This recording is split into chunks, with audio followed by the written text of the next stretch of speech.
So this is the question that's taken me a while to answer. And I feel like it's multifaceted.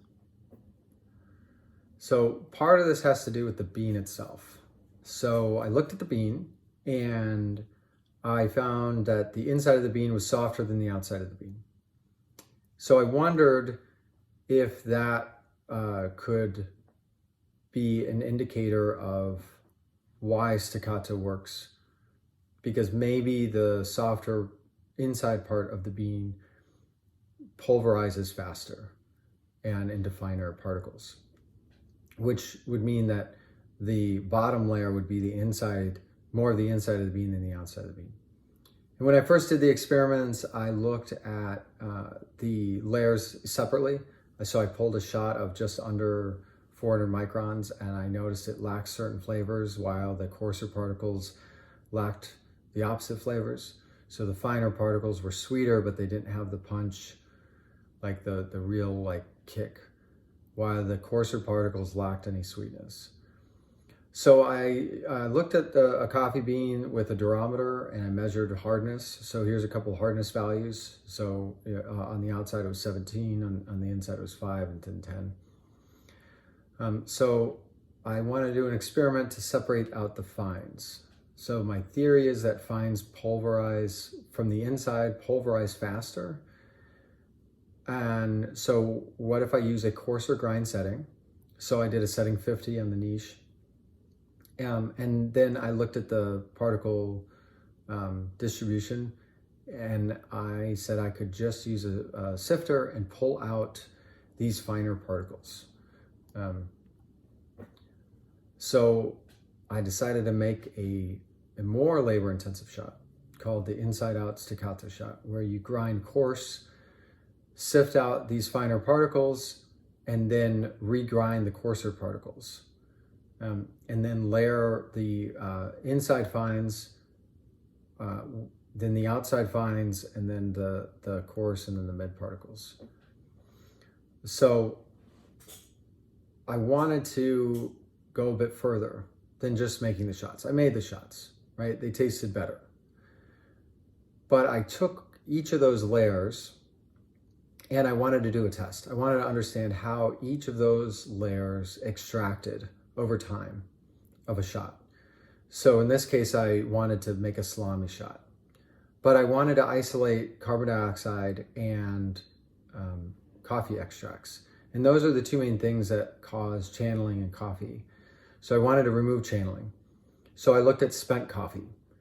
So what if I make a coffee puck of mostly spent coffee and some large percentage of coffee grounds from other parts of the bean, and then measure that the extraction rate over a few cups. So I first had to make spent coffee, which turns out to be a bit more difficult than I would have thought. So this coffee went all the way up to a 55, close to 55 to 1 ratio, and it was still extracting something. There was still a little bit of coffee coming out. So I still had to use a control of spent coffee and estimate the amount of spent coffee that I was extracting and remove that from the total amount of coffee extract that was coming out. But it was a very interesting experiment to understand how difficult it is to really pull a long shot and get everything in coffee.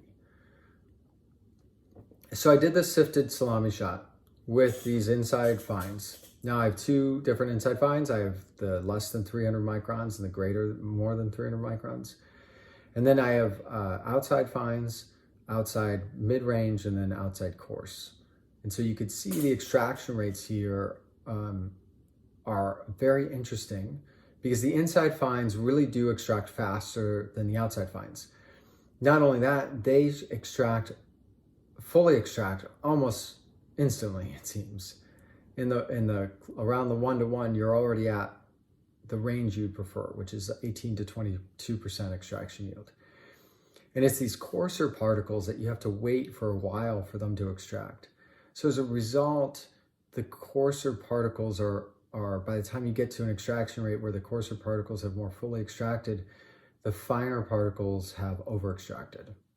And that is one of the challenges of regular espresso shots.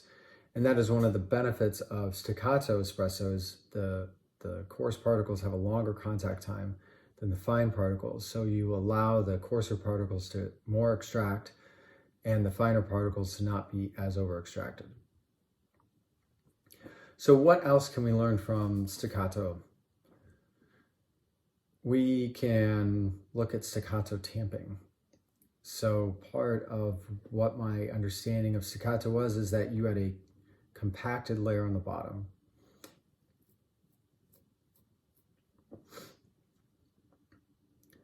And this compacted layer was doing something to the rest of the puck. So what if we dose part of the coffee, distribute, and then tamp pretty hard, and then dose the rest, and then tamp again. So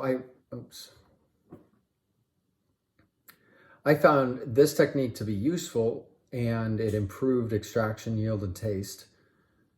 And it was able to get me halfway there to sifted staccato without the extra work. So let's talk about